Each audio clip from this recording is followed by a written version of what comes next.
அனைத்து சட்டமன்ற உறுப்பினர்களுக்கும் அரசு சார்பில் வாகனம் வழங்கப்படும் என்பதை மகிழ்ச்சியோடு தெரிவித்துக் கொள்கிறேன்.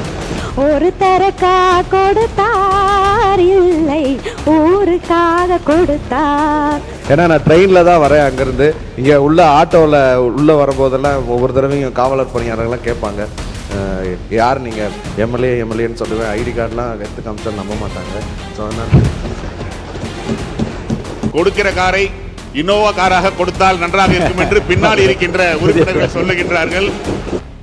அட வாங்க ஏழைங்களா, நீங்க தான் மியூசியத்தில் இருக்க வேண்டிய அரிய வகை ஏழைகள் இனம்னு சொல்ற அளவுக்கு கார் கூட இல்லாத அப்பாவி ஏழை எம்எல்ஏக்கள் எளிதாக சட்டசபைக்கு வர கார் வழங்கிய வள்ளல் முதல்வர் திரு விஜய் அவர்கள் வாழ்கன்னு விசில் ஆதரவாளர்கள் முட்டு கொடுத்துக்கிட்டு இருக்காங்க. ஆனா அதுல பாத்தீங்கன்னா இந்த ஏழை எம்எல்ஏக்கள் தேர்தல் சமயத்துல அவங்களோட சொத்து மதிப்பை தாக்கல் செஞ்ச போது லட்சக்கணக்கான மதிப்பு இருக்கிற கார் இருக்கிறதா அவங்களே சொல்லியிருக்காங்க. சட்டசபைக்கு ஆட்டோல தானே வர்றேன்னு அழுத திரு சபரி ஐங்கரன் கிட்ட சுமார் 70 லட்சம் ரூபாய் சொத்தும் பல லட்சம் மதிப்பு இருக்கிற காரும் ஏற்கனவே இருக்குது. இதை பத்தி கேள்வி கேட்ட செய்தியாளர்கள் கிட்ட சபரி ஐங்கரன் அவர்கள் சிரிச்சுக்கிட்டே, அது டிஸ்டன்ஸ் ஜாஸ்திங்க, தேங்க்யூ, சமூக ஊடகங்கள்ல வர செய்திகள் எல்லாம் நம்பாதீங்கன்னு சொல்லி நழுவி இருக்கிறாரு.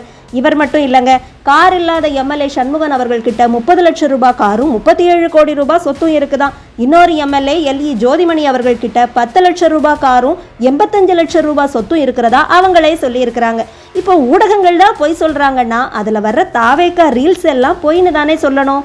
இல்லைன்னா வேட்பு மனுல சும்மா கெத்துக்காக சொத்து மதிப்பை அதிகமா சொல்லிட்டோம், நாங்க குடிசை வாழ் ஏழை மக்கள் தான் அவங்க தான் சொல்லணும். அதாவது 100 நாள்ல அற்புத சுகமளித்த அதிசயங்கள் நடந்து போச்சு, அதுக்கு காரணம் தாவேக்கா ஆட்சின்னு சொல்றீங்க. ஆனா ஏதாவது திட்டத்தை பத்தி கேட்டா திமுக எல்லாத்தையுமே நாசம் பண்ணி வச்சிருக்குங்க, காசு இல்லைங்க, டைம் கொடுங்கன்னு கேக்குறீங்க. இந்த காருக்கு மட்டும் காசு எங்க இருந்து வருது?